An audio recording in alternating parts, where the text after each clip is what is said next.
Yo quiero llamar a todos mis compatriotas que nos vacunemos. Y es mejor vacunarse porque siempre es mejor prevenir que curarse. Ahí está, parte de las declaraciones del día de hoy. Rita Cox tiene un consejo para todos antes de presentar a nuestro invitado. Sí, porque les quiero contar que si seguimos a este ritmo, recién en 77 años más hombres y mujeres podrán considerarse iguales. Porque no tenemos tanto tiempo, la campaña Mujeres Transforman de Coca-Cola busca ser una inspiración para acelerar estos cambios. Ingresa a coca-coladechile.cl. Ya estamos con el diputado del Partido Liberal, lo habíamos anunciado hace algún rato, se encontraba mirando con atención lo que conversábamos acá y queremos conversar con él en este día porque, claro, el Frente Amplio está dando material o conversación país hace bastante rato, queremos saber cómo están las cosas ahí adentro y en qué está el proyecto, uno de sus proyectos emblemáticos, el proyecto de eutanasia, en qué espacio del trámite legislativo se encuentra, toda vez que la moneda también ha hecho sus apuestas en este mismo tema con distinto cariz, ¿no? Así es que, Vlado Mirosevich, muy bienvenido, diputado, muchas gracias por estar acá. Muchas gracias por la invitación, encantado de estar acá. A ver, bueno, partamos por el general, ¿no? ¿En qué está el proyecto que impulsó usted y que ha impulsado con tanto ahínco, ¿no? Desde hace un tiempo a esta parte, el proyecto de eutanasia. ¿En qué está en el Parlamento? ¿Se discutió ya? ¿En qué Cámara se encuentra? Sí. ¿No ha pasado las comisiones? ¿Qué? Bueno, primero es bien histórico que el proyecto se tramite, porque nunca había logrado un proyecto avanzar.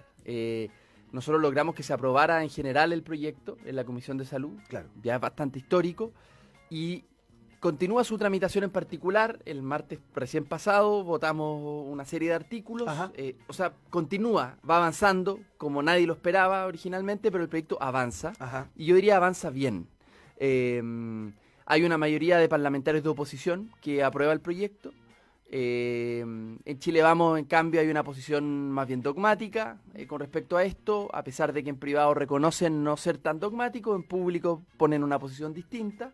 ¿Tú sientes que es una condición como común y que se dan muchos temas con respecto a...? Yo creo que sí, creo que hay un temor. O sea, que son mejores de lo que son mejores, son más liberales, o sea, son más liberales de lo que parecen ser o de lo que le muestran a la ciudadanía. En algunos casos sí, Yo diría que le tienen miedo a su propio electorado y no quieren aparecer como los díscolos con la poca capacidad, creo yo, poca capacidad reflexiva.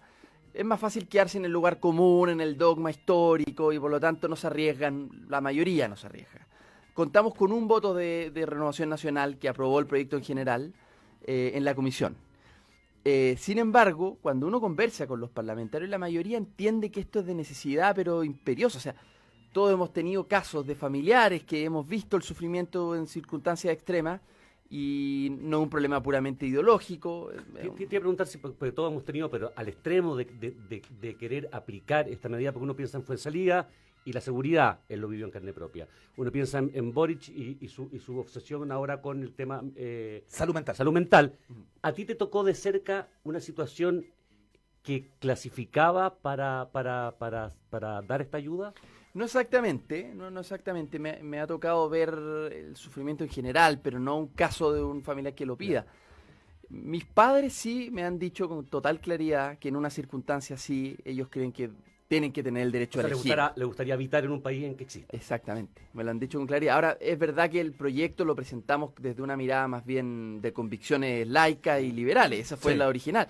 Lo presentamos en 2014 cuando no habían ni encuestas a favor del proyecto, más bien había incertidumbre, por eso me costó tanto además sacar las firmas de otros diputados, porque me decían el país no está preparado, vamos a arriesgarnos con el voto evangélico, con el voto católico. En ese momento no habían condiciones favorables para el proyecto. Y lo otro es que no habían casos conocidos. Los casos vinieron después, el 2015 con Valentina Maureira y el 2017 con Paula Díaz. En ese momento no habían ni casos ni una mayoría ciudadana. Entonces fue más bien por una cuestión de convicciones de Estado laico, era una defensa del Estado laico. Diputado, además de el trasfondo ideológico que es como más o menos conocido, uno sabe el discurso de quienes protegen la vida hasta el final, digamos, de los tiempos y el que se dé el curso natural de lo que se tenga que dar. ¿Existen también razones estrictamente económicas para no querer legislar a favor de un proyecto de eutanasia? Me refiero a el negocio que hay detrás del mundo de la salud, de prolongar una vida que es inviable, significa también prolongar una cuenta, una digamos, pase por caja y son varios millones pero de también millones más. prolongar el costo de mantener a la persona para la ISAPRE. Bueno, O sea, tiene los dos lados. Tiene dos vertientes. tiene dos vertientes, pero le pregunto si también el otro lado, además del ideológico, es económico. Hay una dimensión económica muy relevante, porque lamentablemente la mercantilización de la salud ha terminado en que las clínicas, sobre todo, porque para el sistema público es distinto, pero en el caso de las clínicas privadas, claro, el encarnizamiento terapéutico que se le llama, que tiene una pata también disciplinaria de la medicina. La medicina, lamentablemente, ha ido variando en el mundo, pero durante mucho tiempo ha sido el médico, tiene una relación dominante con el paciente, Sí, claro. tiene una relación vertical, no se respeta mayoritariamente la voluntad del paciente, no hay realmente una voluntad de hacerse cargo de las preocupaciones del paciente, y se hace lo que el médico dice. Eso ha ido variando. Pero eso ha terminado también en un encarnizamiento terapéutico. O sea, prolonguemos la vida bajo cualquier costo hasta el último, hasta donde podamos. Y eso muchas veces es inhumano. Diputado, el día... Y también es mercantil, profundamente. Exactamente, Es porque mercantil. hay en clínicas privadas que los doctores tienen que cumplir con ciertas, Instrucciones, sí. no solamente instrucciones, sino que con ciertos procedimientos cada mes tienen, por ejemplo, pabellones que tienen que cumplir, Ujú. cantidad de medicamentos que tienen que cumplir, o sea, es como, tienen como también un estándar, Metas, que tienen- digamos. metas, Sí. estándar de metas que tienen que cumplir. Entonces, Sí, se puede este entender también por es un ahí. proyecto en contra, aunque no tengo evidencia, no puedo mostrarlo, pero este también es un proyecto en contra de esa mirada mercantil que está dispuesto a prolongar la vida incluso por sobre la voluntad de los pacientes y su Sí. propia Diputado, autonomía. diputado, hablaba usted de la vertiente laica justamente, que es la que inspira su propuesta, ¿no? Que ya está en trámite. Pero este día martes, sin anuncios públicos, sin mucha rimbombancia, el gobierno ingresó a la Cámara de Diputados un proyecto de ley a través del ministerio, que presentó el Ministerio de Salud, que busca otorgar el buen morir a las personas que sufren enfermedades terminales.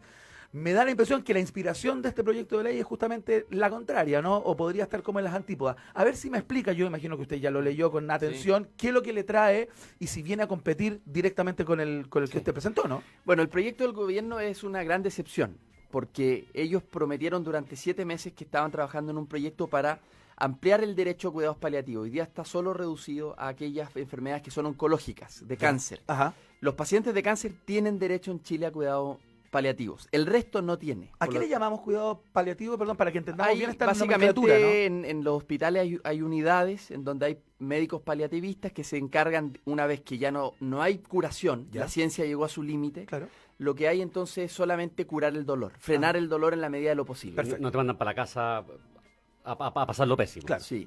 O te mandan para la casa y hay un médico que visita Perfecto. con el solo objetivo, ya no se puede curar, ya es una enfermedad terminal, Claro. solamente con el objetivo de reducir el dolor. Perfecto. Eso ocurre entonces en el cáncer. En el resto de enfermedades no está cubierto y hay una desprotección y un sufrimiento brutal. Ajá.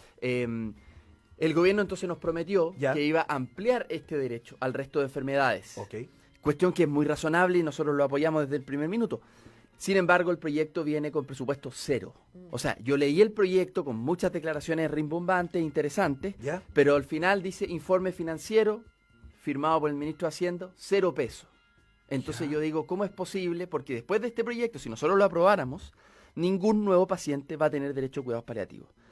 Y tiene un problema, si esta ley que propone el gobierno. Tiene un artículo que me parece ser la verdadera razón de haberlo presentado. ¿Ya? Negar el derecho a la eutanasia. Dice, en ningún caso la autonomía personal o la dignidad va a entenderse como la posibilidad de pedir asistencia a la muerte, o sea, pedir la eutanasia. Entonces, Perfecto. pareciera ser que el proyecto, solo, si no pone presupuesto público nuevo, solo intenta cerrar el paso al nuestro. Pero es muy curioso que tú, por un lado, prohíbas la eutanasia, digas, yo en todo caso voy a hacer que eso que te tiene sufriendo sea lo menos posible, porque te quiero prolongar la vida, te la voy a prolongar bien, y no te doy presupuesto para ello. Entonces no pega ni cierra. No. Es una reacción algo destemplada, ¿no? Y no muy reflexiva desde algún lugar, por lo que usted comenta, diputado. Originalmente especulamos que cuando el gobierno lo prometió el presidente en los matinales, lo prometió el ministro de Salud, Originalmente pensamos que el gobierno quería oponer cuidados paliativos a eutanasia, que en ninguna parte son una contradicción. Pero por lo menos, claro, decir, a ver, nosotros vamos a preocupar de que nadie sufra como para pensar en la eutanasia, porque vamos a poner toda la aparataje del Estado para paliar el dolor, para tener una buena vejez, para tener un...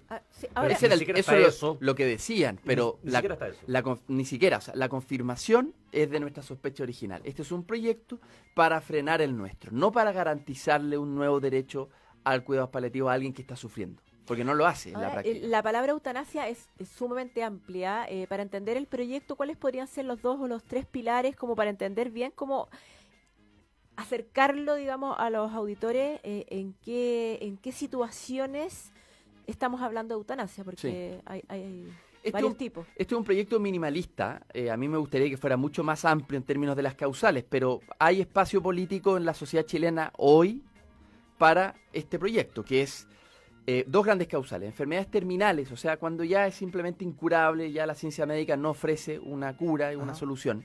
Y la segunda son aquellas enfermedades que no son terminales, pero que sí son dolorosas y que producen un sufrimiento insoportable durante mucho tiempo. Ese tipo de enfermedades también está incluida en el proyecto. Son esas 2 grandes causales. Va a venir una discusión importante que tiene que ver con quiénes pueden solicitarla, mayores de 18 o menores de edad. Nosotros creemos de que los autores del proyecto que tienen que ser menores de edad desde 14 en adelante. ¿Por qué 14? Sí, es efectivamente una edad arbitraria. Podría ser menos, podría ser más.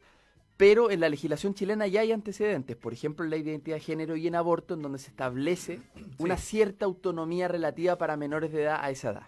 ¿Cómo se regula el tema de qué es lo que es terminal? Porque terminal puede ser una enfermedad que yo sé que tarde o temprano me va a morir, pero en 10 años más. Tiene que haber dolor también, tiene que confluir el dolor en aquella terminalidad. No necesariamente. Porque si a mí me dicen que tengo un cáncer incurable, pero todavía no se manifiesta ese cáncer, pero me va a matar de aquí a 2 años. Me lo aclararon por un examen, no porque me sentía mal. Yo ya tengo una enfermedad terminal, me voy a morir en 2 años.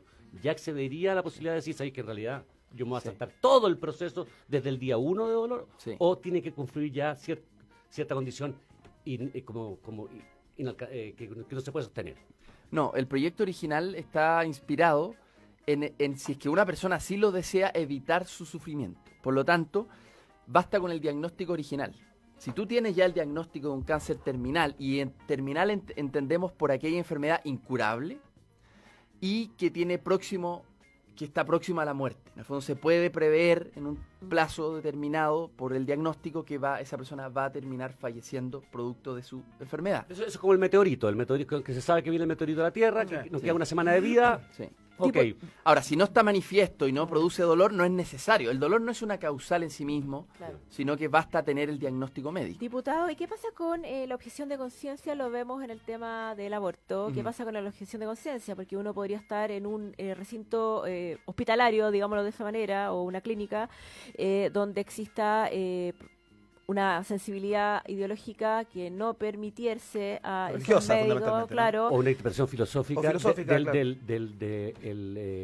Hipócrates, del compromiso de Hipócrates, que siempre defiende salvar la vida a toda costa. Está contemplado también en el proyecto, me imagino, esa variable. Sí, está contemplado como objeción de conciencia individual, es decir, el médico, este es un proyecto liberal, no pretende imponerle ningún tipo de camino a nadie, ni al médico ni al paciente. El médico podrá decir, yo por mis convicciones no voy a practicar la eutanasia, y está bien si le respetan el proyecto. Lo que no está considerado, porque definitivamente no creemos que haya espacio para eso, es la objeción de conciencia institucional. Primero, las instituciones no tienen conciencia, y segundo, ¿por qué la conciencia, comillas, de una institución va a estar por sobre la conciencia individual del propio médico? Es decir, ¿acaso no hay en la Universidad Católica, en la clínica de la Universidad Católica o en el hospital, no hay un médico disponible para practicar la eutanasia o el aborto? Es probable que sí lo haya, pero la institución le impone una cierta mirada. No, yo creo que es preferible, en este caso, defender la conciencia individual por sobre el de las instituciones, que definitivamente no tienen, pero si alguien creyera que tuviera, entonces respóndanme por qué un médico no puede hacer uso de su propia conciencia en una institución que se lo impide. Pero ahí entonces, perdona, tendría que haber de alguna manera un espacio legal en que pudiesen protegerse todas las partes, es decir, paciente, familiares, el doctor, el médico tratante y todo su círculo, porque también es muy, hay mucha probabilidad, es muy frágil. Uno podría cuestionar la conciencia de esa persona estando en un estado de súper estrés en que está enfermo, el nivel de conciencia por, digamos, la etapa de la enfermedad, las presiones familiares, económicas, también lo que tú acabas de mencionar, el liderazgo del médico que lo sabe todo por sobre el paciente que está entregado a ese médico. Entonces,